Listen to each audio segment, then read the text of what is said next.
ខ្ញុំបាននិយាយអំពីការកតបរបស់យួននៅក្នុងទឹកដីខ្មែរដើម្បីលេបខ្មែរក្រោមលេបខ្មែរកដាលនិងលេបឡាវ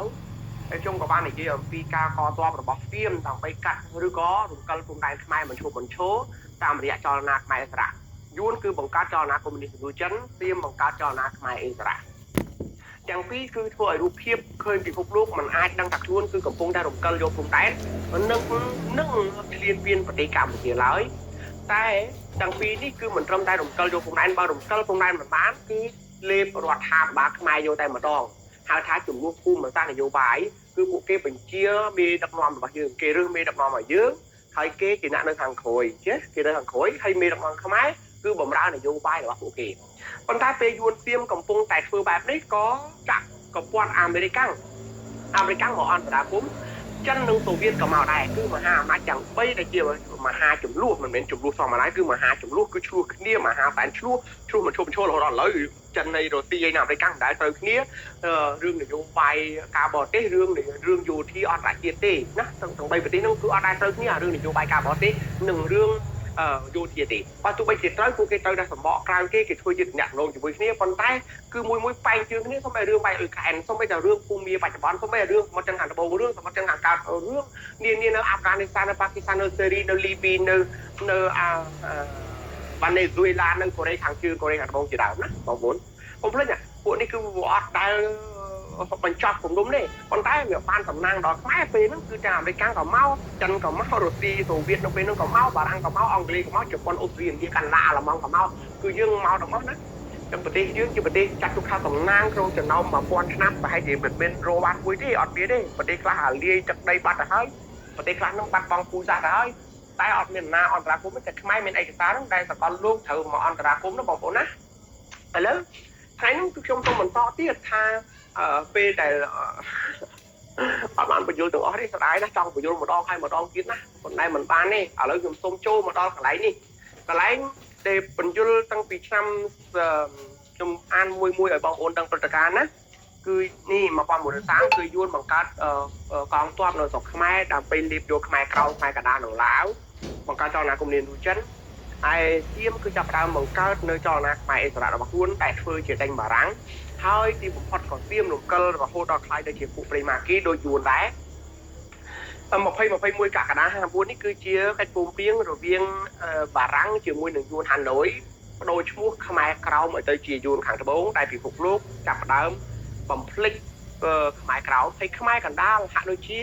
រងើយកន្តើយនឹងខ្មែរក្រោមពីព្រោះតែខ្មែរកណ្ដាលកំពុងតែជាប់ផុងហើយណាយើងជាប់ផុងហើយយើងចាញ់របាយកលគេព្រះអង្គឌួងហៅបារាំងចូលដើម្បីការពារខ្មែរបែរទៅជាត្រកូលនៅក្នុងជំនាន់ព្រះអង្គសីហនុមិនមែនបន្ទូព្រះអង្គសីហនុទេខ្ញុំច្រឡំគឺជំនាន់ព្រះអង្គសីហនុបែរទៅជាបបួលគ្នាដេញបារាំងវិញមើលដូនតារបស់ខ្លួនហៅបារាំងចូលដើម្បីបញ្ចប់អធិពលយួនសៀមឬក៏គាត់ខាំងអធិពលយួនសៀមឯចំនួនត្រឹមចៅទួតព្រះអង្គសីហនុគឺត្រូវជាចៅទួតរបស់ព្រះអង្គឌួងបែរទៅជាបបួលគ្នាគឺដេញបារាំងហើយពេលដេញគាត់ផងបាត់ហើយតាមសិទ្ធិរឿងនេះគឺគេប្រូឈ្មោះខ្មែរក្រមទៅជាយួនខាងត្បូងទីបំផុតចូលដល់27មករា73អាមេរិកនិងយួននៃកិច្ចព្រមព្រៀងអាមេរិកនិងយួនហាណូយទៀត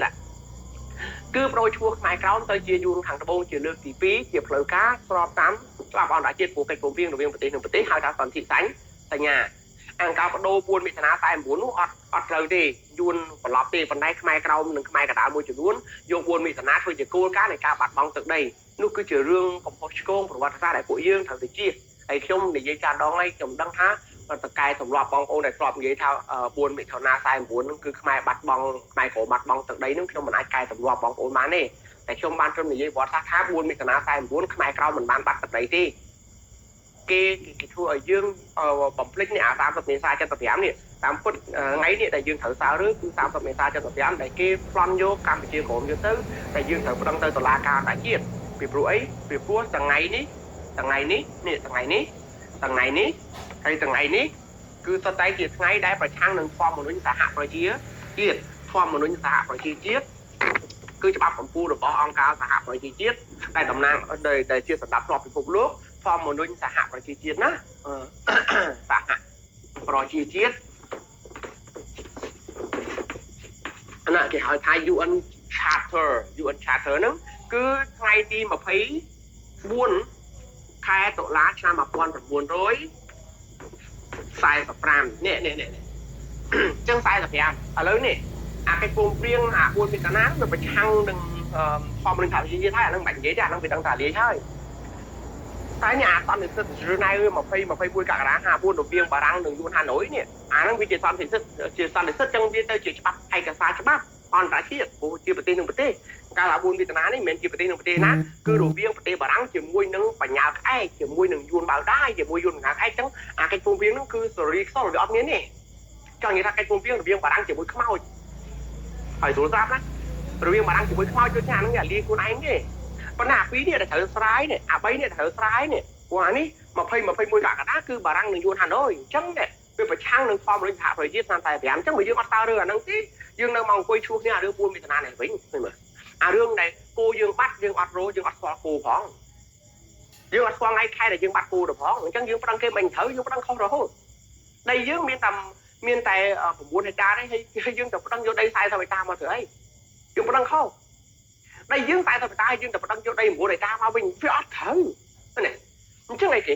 នេះអាទាំងអា21កក្កដា54គឺបារាំងនិងយួនហាណូយ27មករា73នៅទីក្រុងប៉ារីសប្រទេសបារាំងអាមេរិកនិងយួនហាណូយចុះកិច្ចព្រមព្រៀងរឿងបដូរឈ្មោះខ្មែរក្រោមទៅជាយួនខាងត្បូងសោតវៀតណាមហើយនឹងអា30មេសា75នេះយួនប្រកាសថាខ្លួនបង្រួមទឹកដីនោះគឺវាត្រូវសើរើព្រោះវាប្រឆាំងនឹងផលមនុស្សសហប្រជាជាតិតើមានយួនខាងត្បូងពីកាលវាអត់ដែលមានយួនខាងត្បូងហើយបើវាប្រកាសយួនខាងត្បូងក៏ប្រកាសក្រោយឆ្នាំ45ដែរមើលនេះ49ក៏ក្រោយ45 54ក៏ក្រោយ45ឆ្នាំ1945 73ក៏ក្រោយឆ្នាំ1945ពេលនេះឯងប្រកាសយួនខាងត្បូង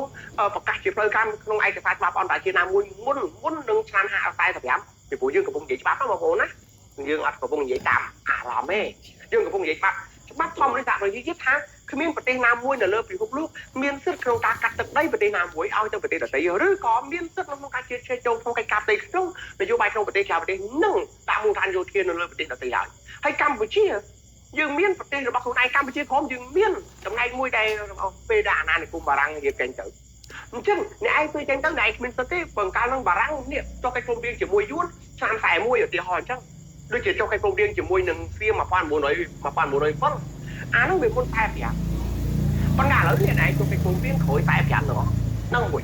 ទី2អ្នកឯងចុះកិច្ចព្រមព្រៀងក្រោយ40នេះដូចជាសៀម1907ក៏ដោយប៉ុន្តែកិច្ចព្រមព្រៀងប៉ារីស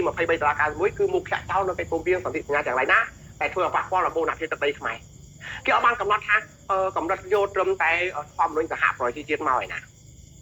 ឧទាហរណ៍ណានឹងមានគេបញ្យល់អញ្ចឹងទោះបីបញ្យល់អញ្ចឹងតែយើងនៅតបដែរព្រោះក្នុងឯកសារច្បាប់វាមានលក្ខណៈមួយសច្ចានុមត្តច្បាប់គឺវាត្រូវតែនិយាយការពិត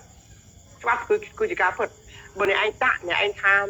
មុខខៈចោលតែកិច្ចព្រមព្រៀងទាំងឡាយណាដែលប៉ះពាល់ដល់បូរណភាពទឹកដីអធិបតេយ្យរបស់ខ្មែរដែលបានកើតឡើងក្រោយឆ្នាំ45អានឹងមានតែអ្នកឯងបានដាក់ផងអញ្ចឹងបានន័យថាវាទូលាយអញ្ចឹងការបញ្យល់ច្បាប់គឺបញ្យល់អញ្ចឹង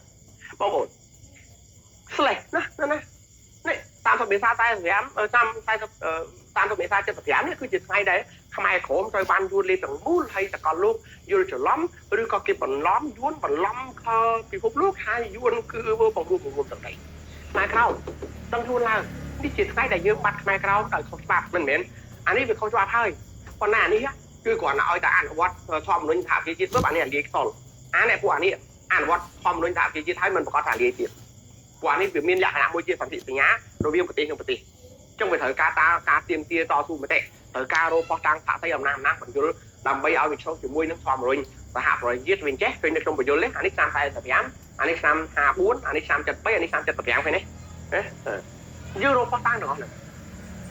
បន្ទាប់មកបាន25ធ្នូ25ធ្នូ78បន្ទាប់មក7មករា79អត់បញ្យលនេះសំទោសណាបញ្យលហើយបងប្អូនចង់ដឹងទៅខ្ញុំគាត់អត់ទេទុកទេហើយបន្ទាប់មកបាន10មករា79គឺចិនលើកទ័ពមកវាយយួនណានេះបញ្យលតិចចុះ25ធ្នូ78យួនលើកទ័ពមកវាយកម្ពុជាកណ្ដាល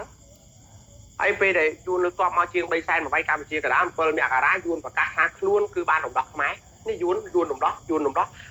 រា79យួនថាយួនរំដោះប៉ុន្តែ10មករាចិនលើកទ័ពទៅវាយយួនឡើងផុងចូលជិតដល់ទីក្រុងហាណូយចិនចោទយួនថាយួនរំលោភខ្មែរនេះចិនវាយយួនណាបងប្អូនចិនវាយយួនប៉ុន្តែ